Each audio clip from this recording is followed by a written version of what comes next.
Ayon sa inilabas na Clinical Practical Guidelines for the Screening and Diagnosis of Obesity in Adults noong 2023 ng Department of Health, halos dumoble ang bilang ng overweight at obese adults noong 2019 kumpara noong 1998.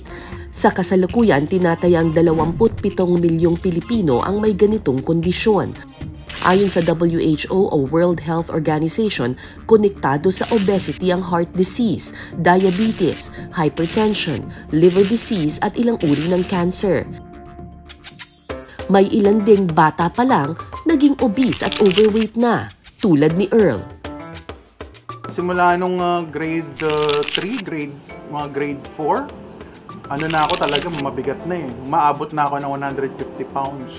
Imagine yung ganong age, napakalaki ko na. Pagkakaalala ko, magana ako kumain pero hindi naman siya talaga totally super duper lakas.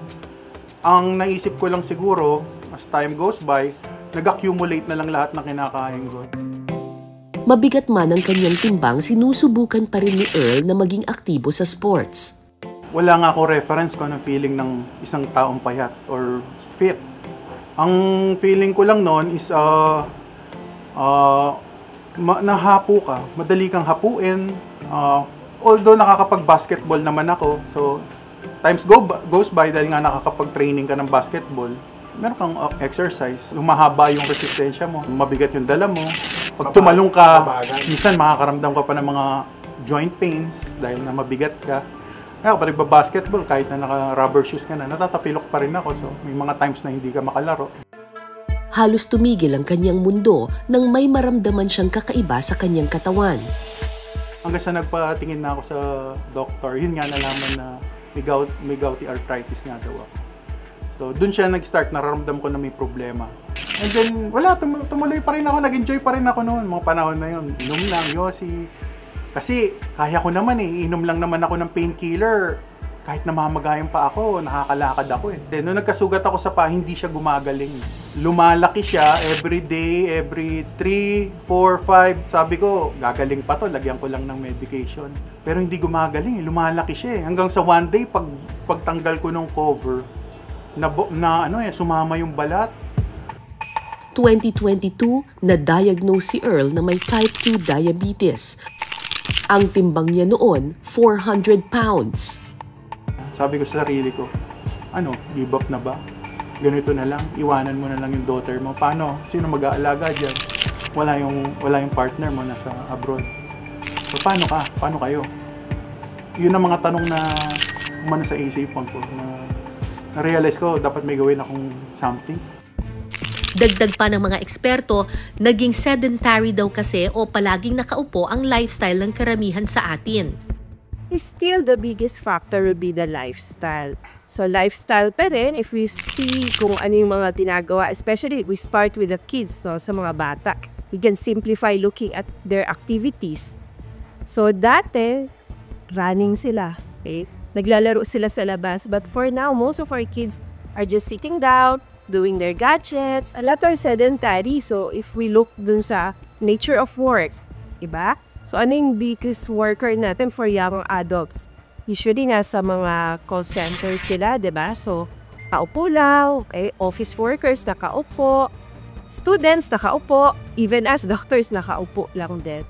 So, talagang physical activity or yung mga sedentary lifestyle, yung mga bigger factor. So, we can just do deliveries, ha? And ano yung pinapadeliver natin? Mostly are fast food. Okay? And these are not healthy food. This is what we call a calorie-dense diet. So, wala tayong masyadong napupuhang nutrisyon, pero mataas yung calorie. And then, of course, size or the portion ng mga kinakain.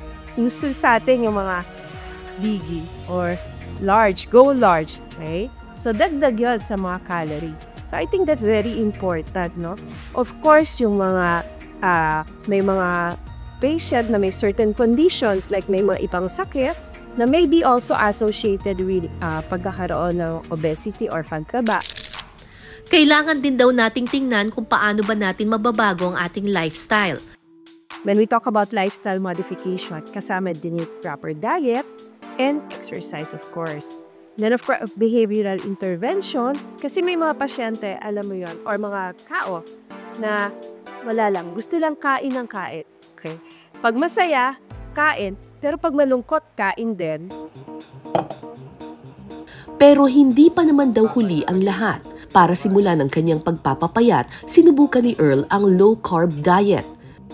Sa low-carb diet, nililimitahan ang mga inumin at pagkain na mataas sa carbohydrates, tulad ng kanin, tinapay, pasta at soft drinks.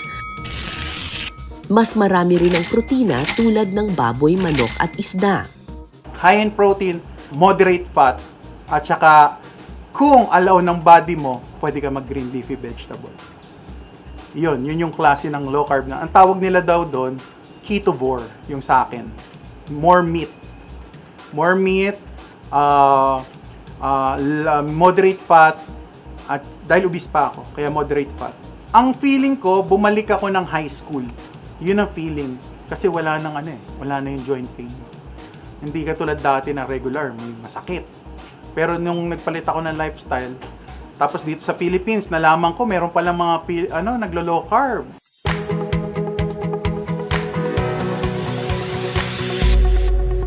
Kaya matapos ang halos 3 taong low-carb diet mula 400 pounds, 292 pounds na lang ngayon ang timbang ni Earl. Para kang malaya. Para kang nakalaya sa pagkakapiit.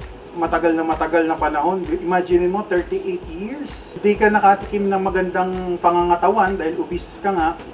38 years kung pinagdusahan yun. Yung feeling na nakalaya ka sa bilangguan for 38 years. Pinakamainam na paraan para pumayat, mag-calorie deficit. In general, most of our nutritionist dietitian will say you cut down in the portion of oil. Kung gusto natin na medyo mas malaki yung malulus mo, you cut down rin dun sa carbs natin. Okay, so inupunaw carbs. 1 cup of rice is 200 calories. So magka-cut lang tayo ng total of 500 calories in a day. Sasabihin naman pa siya, Doc, mahirap mo walang rice. Pilipino kasi kumakain tayo rin ng rice. O kumakain ka ba ng fast food? Tanggalin mo lang yung French fries mo kunwari. Nakakat ka na doon ng practically 500 calories. Magsusoft drinks ka ba? Tanggalin mo na yung soft drinks mo, nakakakat ka na ng malaking calories. So, ang tatanggalin natin yung mga hindi kailangang pagkain. Isinusulong din ng mga health expert ang tinatawag na pinggang Pinoy. So, meron tayong tinatawag na pinggang Pinoy. It's actually advocated by the Department of Health and our organization. So, doon maganda yung plate eh. So, dinivide mo yung plate into the different portions. Walang tinanggal. So, the 1/4 of your plate will be carbohydrates. It can be rice, can be bread, can be pasta, pwede siyang kamote, pwede siyang mais. Then, 1/4 of your plate is protein. So, yun yung chicken mo, yung fish, small portion of pork. Siyempre, tatanggalin natin yung taba. Pero half of the plato is gulay. So, highlighting to us na gulay is importante and healthy kasi mas marami siya. So, gano'n natin siya i-imagine yung food. Bukod sa pagkain ng tama, kailangan din daw ng tamang ehersisyo. Brisk walking, running, jogging, aerobic exercise. So, yun yung enough para makalose ka ng weight. Pero dapat sustain siya.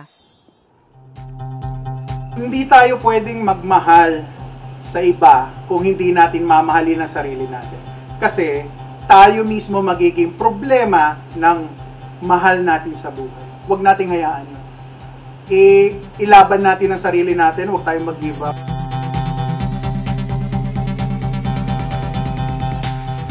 Walang shortcut. Parang something that you can live with for the rest of your life because it's a fitness, parang it's wellness that you're looking for health and wellness and yun nga, certain fitness by. If you want it to be sustainable or you want it to be forever, kailangan you have to live with it talaga.